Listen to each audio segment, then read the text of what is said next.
আগে আমাদের দেশের অবস্থা এরকম ছিল, রাজ্য বিশেষত যেখানে উৎসব মানে আনন্দ, আনন্দ ভাগ করে নেওয়া, সম্প্রীতি। কিন্তু এখন গোটা দেশের রাজনীতি গত কয়েক দশক ধরে যেমন বিগড়েছে, এবং গত এক দশকে আমাদের রাজ্যে গত কয়েক বছর আমরা দেখেছি বিশেষত রামনবমীর সময় সাম্প্রদায়িক উত্তেজনা তৈরি করা হয়।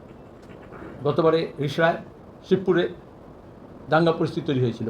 আমরা দেখেছি ভোটের সময় বেলডাঙ্গায় দাঙ্গা, যারা করালো আবার তারা দুজনে মিলে একসঙ্গে আমোদ প্রমোদ করছে, আবার স্বীকৃতি পাচ্ছে নিজের নিজের দলের কাছ থেকে, সরকারের কাছ থেকে।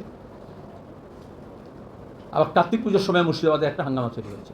এই যে পারস্পরিক ঘৃণা তৈরি করার জন্য, ধর্মীয় উৎসবকে মেরুকরণের রাজনীতির জন্য ধর্মীয় তিথিকে, ধর্মীয় কর্মসূচিকে ব্যবহার করা, ধর্মকে হাতিয়ার করে দাঙ্গা লাগানোর প্রচেষ্টা মানুষ তার পক্ষে নেই। গোটা বিশ্ব এখন বিজ্ঞান প্রযুক্তির উন্নতির দৌড়ে কোথায় এগিয়ে যাচ্ছে, আমরা এখন কয়েকশো বছর আগের কবর খুঁড়ছি। এটা ইতিহাসের চাকাকে পেছন দিকে কিছু লোকজন ঘোরাতে চায়।